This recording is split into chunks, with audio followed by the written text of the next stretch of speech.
Hello, you're welcome. You're welcome onto my channel today, and it gives me great joy to observe you have been in this video. I am Dr. Olayinka Konle. I am a sociologist, I'm a researcher, I'm a public speaker, I'm a lecturer in the university. On this channel, I do a number of stuff, but all the stuffs I do on this channel, you can cluster into 4: sociology, research, relationship, and migration. And I drop content on this as regularly as possible to add value to my subscribers and my viewers. So in this video today, I want to address a very important matter, how to prepare strong CVs and resumes. How to prepare strong CVs and resumes. Meanwhile, if you have not subscribed to this channel previously, what are you waiting for? Kindly go ahead and subscribe to this channel. You will benefit a lot, whether through my videos on sociology, my videos on research, relationship, or migration. And I drop this content as regularly as possible to add value to my subscribers and my viewers. So kindly go ahead and subscribe to the channel. And if you have subscribed previously, kindly stay tuned, and I thank you very much for subscribing. So if you have not subscribed, kindly tap the subscribe button on your screen, or you click the subscribe button on your screen to become a subscriber. So today, why am I dropping this video on how to prepare strong CVs and resumes? Yeah, I've been trying to talk about this for some time now, but because recently I just discovered this is a big problem. I've been on interview panels, I've been on selection teams to bring people on board for different reasons, and most people failed right from their CVs or resumes. Even before their invitation to come and face the panel of interviewers, many of them have scored 0 right from their CVs or resumes. So bringing them in for the interview, at different times, we're just bringing them in, actually. We're just mere formalities, because we've made up our minds that these ones, they are not employable. It doesn't matter what they have on their head, but the CVs they are presented, or the resumes they presented to us, were actually impossible, very faulty. Eventually, when we interacted with a number of them, we found them, well, not so bad, but we couldn't recruit them because of the earlier impression, because we had to screen and score the resumes also, not just what they have on their head. So, and this actually got me very worried and thinking, and I think I'll drop this video. So it doesn't matter if you are a fresh graduate from the university or college, or you have been employed, or even at my level, I still prepare a resume. I still send my CVs for different things. So at different times, you may need to put your CVs together. So I want to share these tips that, especially if you will exit university or higher institution for some time, go and get employment. So it's very, very important to view these videos to the end. And it doesn't matter your level, viewing this video to the end will do you enormous good. So number one is that there is no generic format for CV. No generic. Don't just as some people. I was on a panel of interviewers recently, and just some CVs just had nothing to do with the role we advertised. The role we are sourcing people for, the CVs that are in front of us had no bearing. You see that some people actually have a generic CV, they just submit everywhere. No, have customized CV. What are you applying for this time? Then tailor your CV for that purpose. Don't just have a CV you just throw everywhere. No CV can be suitable for all positions. No. Be deliberate about your CV per role you are applying for. Don't have just one ultimate CV. No. Prepare CV per application. And don't be casual. Some people, their CVs are full of errors. Some of the panels I've been on, CV is full of errors. CV is an opportunity to market yourself as very organized, fantastic, having attention to details. So your CV is your marketing tool. It's your CV we see before we even see you. From your CV, we may even decide never to see you anymore because we're not impressed with the CV. So don't be casual. Proofread your CV. Let there be no error. Be intentional.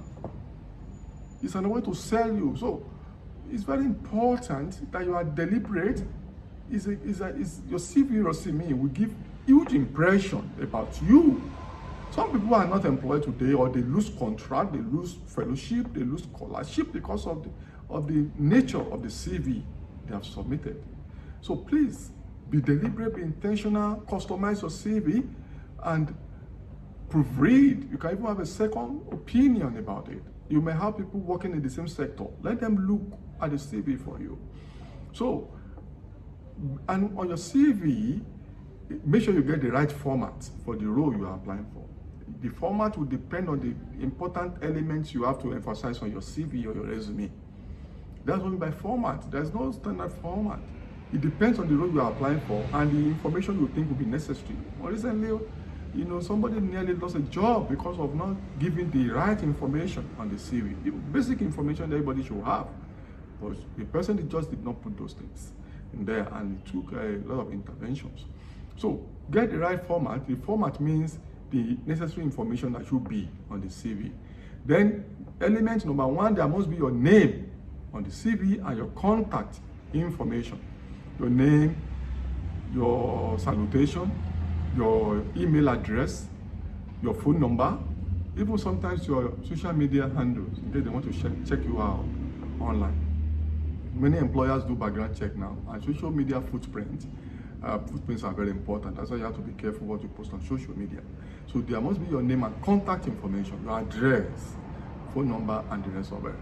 And sometimes basic personal information, social demographic information will be important depending on the job. I see some CVs now, no social demographic information. They just put some things that they are not good. People want to know a little about your social demographics, relevant ones, and there. So then, name and contact information, then your title and personal profile. What's your profile? Like a prose, like maybe just like 50 words, 100 words, depending on how versatile you are. So your title and personal profile are very important after your social demographics. Then you must show us your relevant education. What kind of education have you got?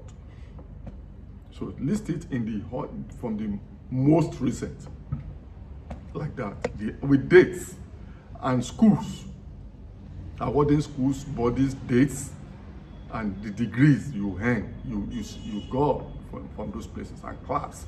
So it's very important, relevant academic. Then after the normal relevant education, let us see, do you have further trainings that are very relevant, additional trainings, additional relevant trainings that are relevant beside your first degree, second degree, PhD, or your secondary school or primary school? Beyond that, do you have more relevant trainings, certifications that you think are very important and relevant? So more trainings are very important. Then the skills, aside your educational profile, trainings, then the skills you can use. This is very important. Technological skills are very important. I want to recruit some people recently. Many of them huge academic profile, professional profile training, but we ask them for softwares they can use, tools they can use. Many of them, no significant tools and skills, technological skills. The work area of nature of work now is going tech. So learn relevant softwares in your areas of professional and academic experience, and put them there. People want to people who are versatile to use softwares. So tech skills and soft skills, interpersonal skills are also very important. Then there must be your work experience, relevant ones, cognate work experience. That's why you have to customize your CV per time. What work experience or work experiences do you have? So list them in order of the most recent first. So work experiences that are relevant, put them there as much as possible. I was on a panel recently to interview some people. After interviewing them, the CEO or the owner of the company said, well, Doc, this person is fine, but she cannot help us. He cannot help us. We don't want people we want to help. We want people that will help us. Because the person could not use all the skills. We asked for the technological applications in the area of the individual. He or she, I don't want to use he or she, so you don't know, or you don't accuse me of gender insensitivity. So the individual was not proficient in any of the relevant softwares. Good degree, good class of degree, but no technological capabilities. And that was the end of it. It was zero. Then you may have put your references, or you say references available on request. So if you scale this level, they will request for your reference. So you can list your referees, or you just say references available on request. Then you will now leverage this with cover letter. If they ask for a cover letter, or what we call application letter, we call it cover letter, or expression of interest. These are the three ways we refer to them. So you now do more in terms of marketing yourself through your cover letter in more details. But if that is not required, if CV is the only thing that is required, then you do your best. Oh, I hope you benefited from this video. Kindly subscribe to this channel and tell others. Press subscribe button on your screen right now if you have not subscribed, or click the subscribe button on your screen. Till I see you in my next video, bye for now and be your best.